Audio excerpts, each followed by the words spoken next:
Radhe Radhe. Test of পুরাতনীতে সকলকে স্বাগত জানাই। অন্যান্য দিনের মতন আজকে আমরা নিয়ে চলে এসেছি একটা মিষ্টি রেসিপি নিয়ে।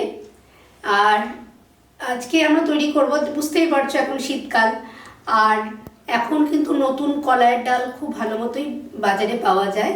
সেই নতুন কলাইয়ের ডাল দিয়ে আজকে আমাদের তৈরি হবে একদম নরম তুলতুলে রসবড়া। আসো আমরা দেখে নিই এই রসবড়া তৈরি করতে কি কি লাগছে।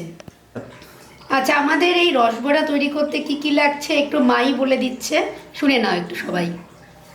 রসবড়া তৈরি করতে লাগছে কালার ডাল 100 গ্রাম আছে, আন্দাজ মতো তেল, ময়দা, খেজুরা গুড় আর মৌরি আর অবশ্যই জল।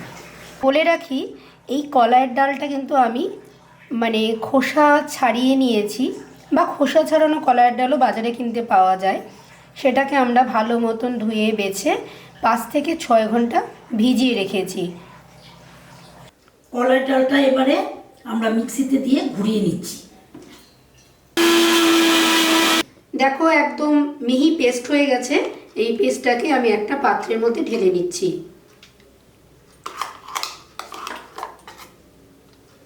এইভাবে যে 100 গ্রাম যে কলাইয়ের ডাল নিয়েছিলাম সেটা ভালো মতন একটা মিহি পেস্ট তৈরি করে নিলাম।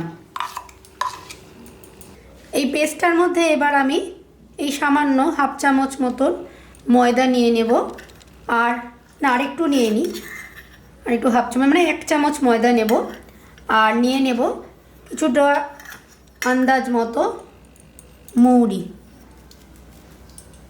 এবার এটাকে ভালো করে ফেটাতে হবে, হাত দিয়ে ফেটাতে হবে, যতটা ভালো ফেটানো যাবে বড়াটা কিন্তু ততটা নরম তুলতুলে হবে।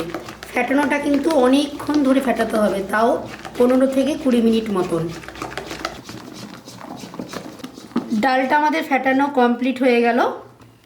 দেখবে যে ফেটাতে ফেটাতে এটা হালকা হয়ে গেছে। আর বুঝবো কেমন করে ফেটানোটা আমাদের ঠিকঠাক হয়েছে, দেখো জলের মধ্যে ফেললাম, এটা কিন্তু জলের মধ্যে ভেসেই আছে। কিন্তু যদি জলে ভেসে থাকে তাহলে বুঝবে ডাল ফাটানো একদম ঠিকঠাক হয়েছে। এখন একটা কড়াইয়ের মধ্যে সামান্য কিছুটা পরিমাণ মতন জল দিয়ে সেটাকে একটু ফুটিয়ে নিচ্ছি। এবার যে পরিমাণ খেজুর গুড় নিয়েছিলাম, পাটা গুড়টা, সেটাকে একটুখানি ভেঙে নিয়েছি, সেটা যদিও দেখানো হয়নি ভিডিওতে। এটা আমি গুড়টা এবার জলের মধ্যে দিয়ে দিলাম। এই প্রসঙ্গে একটু বলে রাখি যে এই রসবড়াটা খেজুর গুড়ের রসেও কেউ করে, আবার চিনির রসেও করে। এখন যেহেতু শীতকাল, সেজন্য খেজুর গুড়ের রসে করলে জিনিসটা বেশি ভালো লাগে খেতে। আচ্ছা, এই খেজুর গুড়ের যে রসটা তৈরি করব, এটা 10 মিনিট মতো সময় লাগবে। এটাকে একটু ভালো করে নাড়াচাড়া করে নিতে হবে এবং রসটা গাঢ় হওয়ার অপেক্ষা করতে হবে। একটু ফুটুক একটু, ততক্ষণে আমি পাশের একটা কড়াই বসিয়ে দিয়েছি। এই কড়াইটা একটু গরম হয়েছে। এবার আমি যে সাদা তেল নিয়েছি সেই সাদা তেলটা এই কড়াইয়ের মধ্যে ঢেলে দিচ্ছি। ব্যাটারটা আমরা এখন একটু ফেটিয়ে নিচ্ছি। আর এদিকে তেলটাও গরম হয়ে গেছে। গরম হয়ে গেলে পরে মিডিয়াম ফ্লেমে করে খুব ধীরে ধীরে তেলের মধ্যে বড়াগুলো ছেড়ে দিতে হবে। যে যেমন শেপ চাইবে সেভাবে ফেলবে, তবে একটু খুব বড় দেবে না, মিডিয়াম সাইজেরই দেবে। এভাবে ছেড়ে দিতে হবে।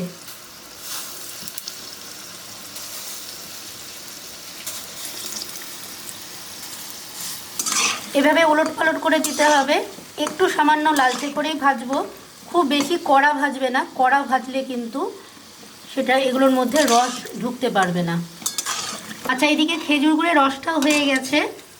কিভাবে বুঝবে? একটুখানি অল্প একটু পরিমাণ হাতে নিয়ে দেখবে একটু চ্যাটচ্যাটে ভাব হয়েছে, কিন্তু এটা আঠালো ভাব হয়েছে, তাহলে বুঝবে যেটা পুরোপুরি হয়েছে। এবং আমরা গ্যাসটা বন্ধ করে দিচ্ছি। আমাদের বড়াগুলো ভাজা কিন্তু কমপ্লিট। যে বড়াগুলো দিয়েছিলাম সেই বড়াগুলোকে আমি এভাবে লাল লাল করে ভেজে নেব, খুব বেশি লাল করব না। দিয়ে আমরা এই খেজুর গুড়ের রসের মধ্যে ঢেলে দিচ্ছি।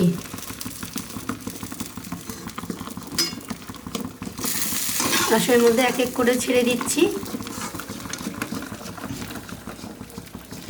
এভাবে করে দেখবে, খুবই ভালো লাগে খেতে, খুব সুন্দর লাগে খেতে। শীতে তো মানে খুব ফেভারিট একটা জিনিস।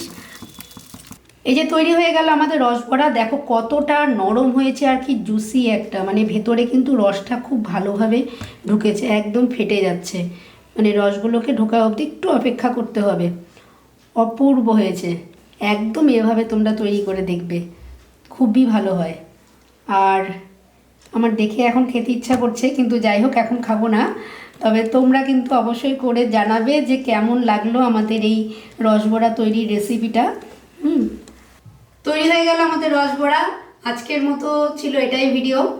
আর আমাদের এই চ্যানেল টেস্ট অফ পুরাতনীকে অবশ্যই সকলে সাপোর্ট করো, আর চ্যানেলটা সাবস্ক্রাইব করতে ভুলো না। আর লাইক কমেন্ট শেয়ার তো অবশ্যই করবে। আর মাও কিছু বলুক যদি এই প্রসঙ্গে কিছু বলার থাকে তো। তাহলে দেখলে তো তোমরা আমাদেরকে এই যে আমাদের এই রেসিপিটা, এটা কিন্তু খুব ভালো হয়, তোমরা করে অবশ্যই দেখবে। এরপরে আমাদের আরও অনেক ভালো ভালো জিনিস আছে, আমরা দেখাবো। আজকের মতো এখানেই থাকলো। আর একটা কথা বলি যে তোমরা মানে পরবর্তীতে আর কিসের ভিডিও দেখতে চাইছো, আর এই প্রসঙ্গে বলে রাখি, আমাদের কিন্তু প্রত্যেকটা রেসিপি কিন্তু সম্পূর্ণরূপে নিরামিষ। এটা তো মিষ্টি আইটেম হলো, ঝাল আইটেম, নোনতা আইটেম, সমস্ত কিছু তোমাদেরকে দেখানো হবে। তোমরা কি দেখতে চাইছো তাও কিন্তু আমাদেরকে কমেন্ট করে জানিও, কেমন? আজকে তাহলে এতখানি থাকো। আবার আগামী দিনে আবার একটা নতুন ভিডিও রেসিপি নিয়ে তোমাদের সামনে আমরা হাজির হব। জয় নিতাই, জয় গুরু।